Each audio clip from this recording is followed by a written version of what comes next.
محترم سامعین، السلام علیکم ورحمۃ اللہ وبرکاتہ۔ آج کا ہمارا موضوع قبض 70 بیماریوں کی ماں ہے۔ تو آئیے چلتے ہیں اپنے موضوع کی جانب۔ قبض، جسے عربی میں حسر اور انگریزی میں کنسپشن کہتے ہیں، اتنا عام مرض ہے کہ محتاج تعارف نہیں۔ اس کے نقصانات اور نتائج جتنے بھیانک ہیں، عوام اس کے خطرات سے اتنے ہی لاپرواہ ہیں۔ پخانے کا روزانہ جسم سے خارج نہ ہونا، بلکہ دوسرے یا تیسرے اور چوتھے روز آنا، یا کم مقدار میں مینگنیوں کی شکل میں یا سخت حالت میں دن میں کئی بار آنا، یہ قبض کہلاتا ہے۔ جو کچھ ہم کھاتے ہیں وہ منہ میں لعاب دہن کے ساتھ مل کر معدے اور چھوٹی آنت میں پہنچتا ہے۔ یہاں خوراک پکنا شروع ہوتی ہے۔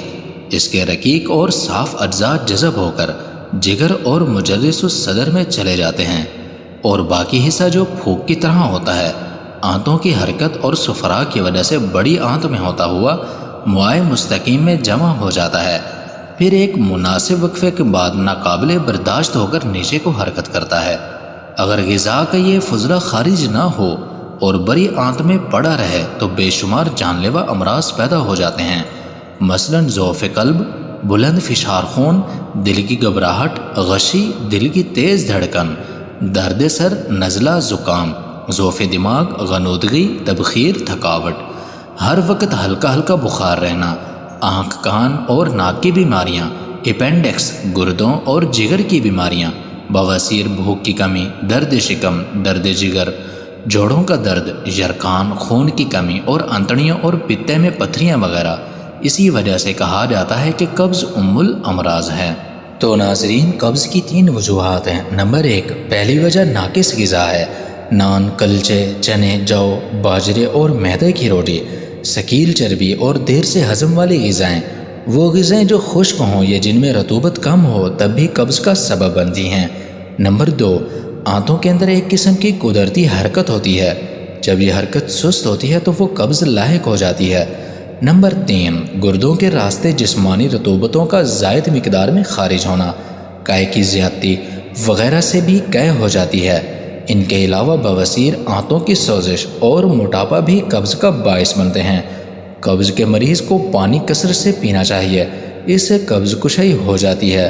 قبض دور کرنے کے لیے ورزش اور سیر بہت ضروری ہے۔ اس کے علاوہ چند تدابیر بھی اکثر اوقات قبض کشائی کا باعث بنتی ہیں۔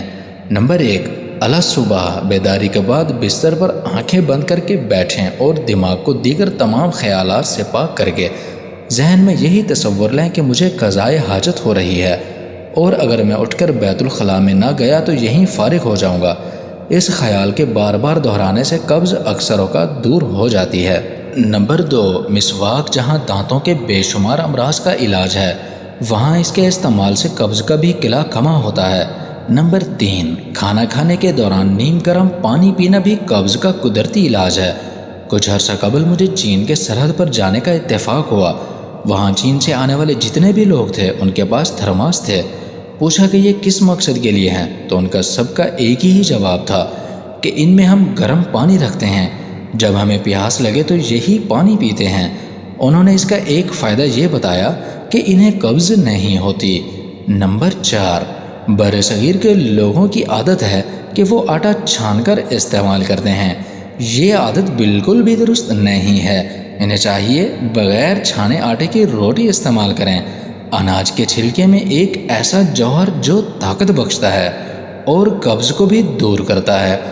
نمبر 5، صبح کو اٹھ کر نہار منہ نیم گرم پانی کے 2-4 گلاس پینا قبض کا بہترین علاج ہے۔